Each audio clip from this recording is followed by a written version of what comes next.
नमस्कार मित्रों, आप सभी को नवरात्र व घट स्थापना की हार्दिक शुभकामनाएं। मित्रों, जैसा कि पिछले इसमें मैंने कहा था कि यह हिंदी राजभाषा माह चल रहा है,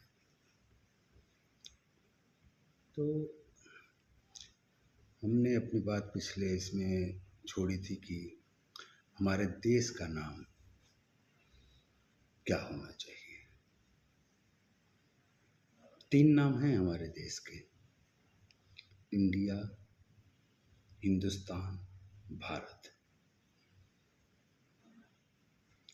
इन तीनों नामों की क्या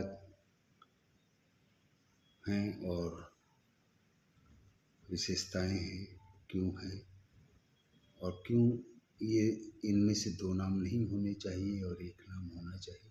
किसी भी देश का एक ही नाम होता है, वही जो है आधिकारिक माना जाता है। जो संयुक्त राष्ट्र में, संघ में या विदेशों में जिस नाम से वह दर्ज होता है और हमें जिस विश्व के मानचित्र पे जिस नाम से दर्ज होता है और संसार हमें जिस नाम से पुकारते हैं, वही नाम जो किसी भी देश का होता है।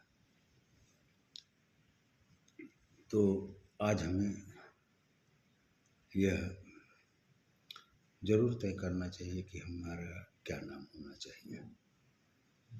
हम ताजमहल को विश्व का 7वां अजूबा बनाने के लिए वोट कर सकते हैं। हम बाकी सब चीज़ के लिए मीडिया पे अभियान चला सकते हैं।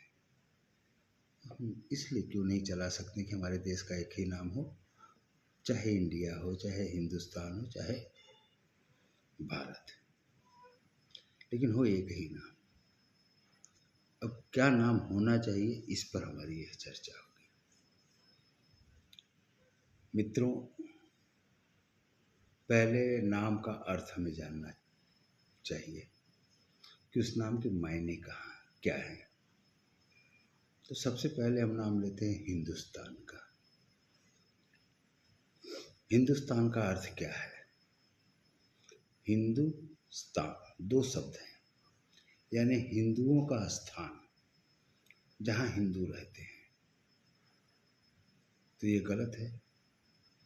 इसलिए गलत है कि अगर हिंदुओं का ही स्थान है तो यहाँ बाकी लोग रह नहीं सकते, या बाकी लोगों को 2म दर्जे की नागरिकता रहनी चाहिए और हिंदुओं को जो है प्रथम वरीयता। और अगर यह सच है तो इसका राष्ट्रीय धर्म हिंदू होना चाहिए। यह धर्मनिरपेक्ष नहीं हो सकता है। इसलिए हिंदुस्तान तो नाम किसी भी रूप में नहीं हो सकता है इस देश का, क्योंकि अगर हम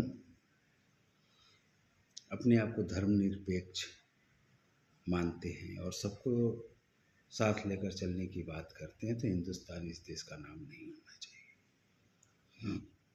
और अगर हिंदुस्तान होना चाहिए तो बाकी लोगों को यह देश छोड़ देना चाहिए, खासतौर से उनको जो हिंदुस्तान कहते हैं कि यह देश हिंदुस्तान है। उन्हें पता ही नहीं कि क्यों इसे हिंदुस्तान कहा गया। यवन, अरब, तुर्क, जो भी इस्लामिक थे, वे हिंदकुश पर्वत के पार सिंध घाटी की सभ्यता के लोगों को हिंदू कहते थे। और हिंदू से ही जो है, और उनका स्थान इसलिए हिंदुस्तान, यहाँ तब कोई भी मुस्लिम नहीं था, कोई भी क्रिश्चियन नहीं था, सिर्फ हिंदू रहते थे, इसलिए इसे हिंदुस्तान उस समय कहा जाता था। जैसे फारस, पर्सिया, जिसको ईरान का पुराना नाम था, इस्लाम कबूल करने के पहले, जब वहाँ पारसी लोग रहते थे,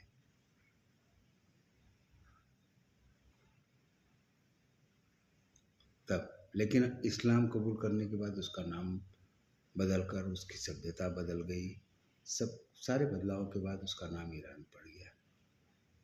आज वो पर्सिया अपने आप को कहते हैं, नहीं कहते हैं। तो हमें हिंदुस्तान जो है इस देश का नाम नहीं हो सकता है। ये पहला रहा। अब आगे के नामों पे हम फिर अगली बार चर्चा करेंगे। धन्यवाद।